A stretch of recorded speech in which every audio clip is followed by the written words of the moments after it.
پیارے دوستو، ایک دفعہ نیلے سمندر میں چھوٹا سا جہاز اپنی منزل کی طرف رواں دواں تھا۔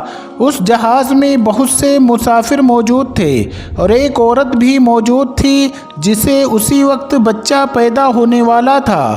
دیکھتے ہی دیکھتے سمندر میں ہوائیں تیز ہونے لگیں اور طوفان آ گیا۔ سب مسافر پریشان ہو گئے اور اب سوچنے لگے کہ اب کروں تو کیا کروں۔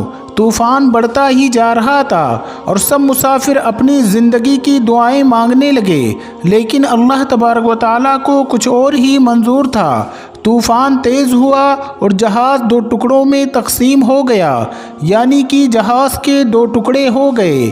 جو لوگ تیرنا جانتے تھے وہ تیر کر کنارے پر جانے کی کوشش کرنے لگے، اور جس عورت کا بچہ پیدا ہونے والا تھا وہ خوف کے مارے بے ہوش ہو گئی اور جہاز کے ٹوٹے ہوئے تختے پر پڑی تھی، اور یہ تختہ لہروں کے سہارے بہتا جا رہا تھا، اور اسی حالت میں عورت کے یہاں بچہ پیدا ہوا۔ اللہ تبارک و تعالیٰ کی طرف سے ملک الموت کو حکم ہوا کہ اسی حالت میں اس عورت کی جان نکال لی جائے، یعنی کہ اس عورت کی روح قبض کر لی جائے۔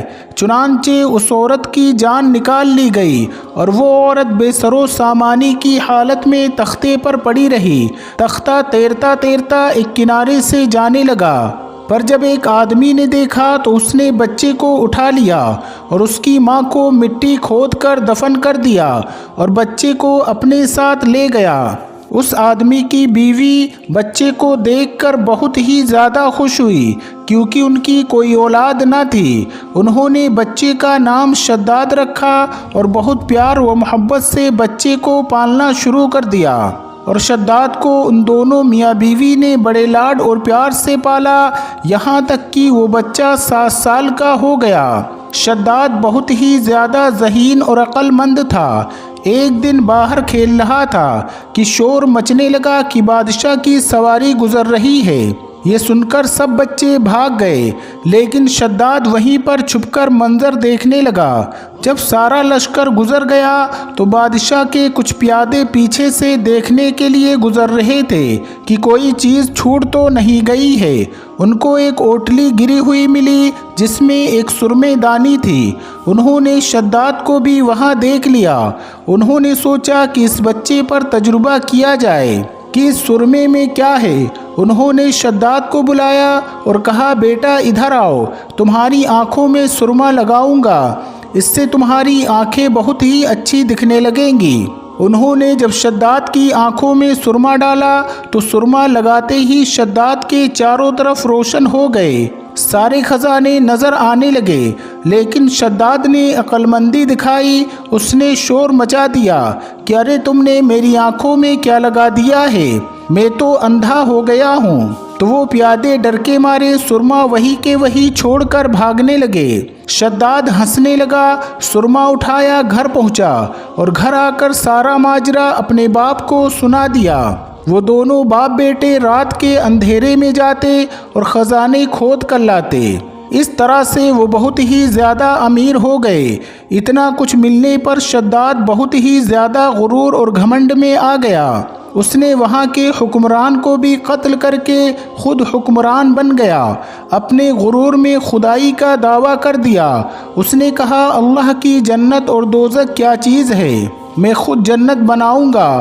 اس نے اپنی جنت بنانا شروع کر دی اور اسے بنانے میں 12 سال لگ گئے۔ اس جنت میں اس نے دودھ اور شراب کی نہریں چلائیں، یاقوت اور جواہرات، خوبصورت پرندے چاندی کی اینٹوں پر بنوائے گئے اور ہر کام پر پہرے مقرر کیے گئے۔ جب شداد نے جنت تیار کروا لی تو اسے دیکھنے کے لیے انتہائی غرور کے ساتھ روانہ ہوا، اور وہاں پہنچا تو شہر کے دروازے پر ایک اجنبی آدمی کو دیکھا تو پوچھا کہ تم کون ہو اور یہاں کیا کر رہے ہو؟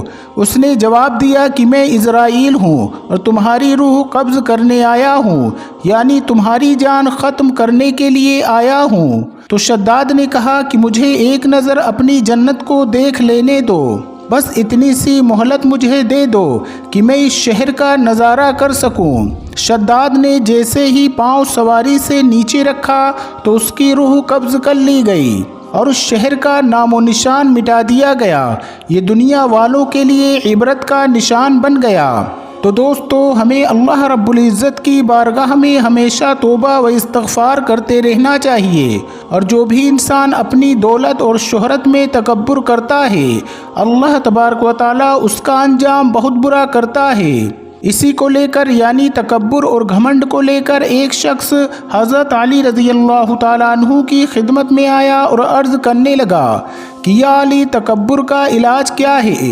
بس یہ کہنا تھا۔ تو امام علی رضی اللہ تعالیٰ عنہ نے فرمایا کہ اے شخص، یاد رکھنا، اگر کوئی انسان یہ چاہتا ہے کہ اس کے وجود سے تکبر ختم ہو جائے تو وہ ایک عادت پیدا کرے۔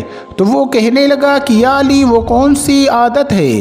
تو امام علی رضی اللہ تعالیٰ عنہ نے فرمایا، جو سلام کرنے میں پہل کرے۔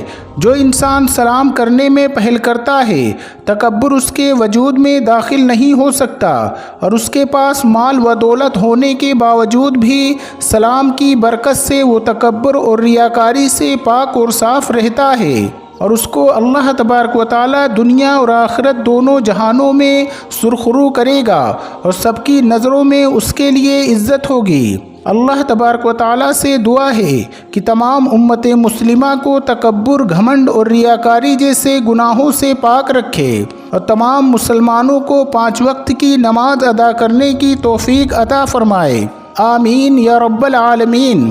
اور ہمارے جتنے بھی بھائی بہن اس ویڈیو کو دیکھ کر ان باتوں پر عمل کرنے کی کوشش کریں، اللہ تبارک و تعالیٰ سے دعا ہے کہ ان کے مال و دولت میں خوب برکت دے، تاکہ وہ غریبوں اور مفلسوں کی مدد کر سکیں۔ اور آخر میں ہمارے تمام بھائیوں اور بہنوں سے ایک چھوٹی سی گزارش ہے کہ اس ویڈیو کو اپنے تمام قریبی دوستوں تک ضرور پہنچائیں، تاکہ انہیں بھی دین کی باتیں معلوم ہو سکیں۔ دوستو، آج کی ویڈیو میں بس اتنا ہی۔ اگر آپ کو یہ ویڈیو ذرا بھی اچھی لگی ہو تو اس ویڈیو کو ایک لائک کر کے ہمارے چینل کو سبسکرائب ضرور کر لیجئے گا۔ السلام علیکم، اللہ حافظ۔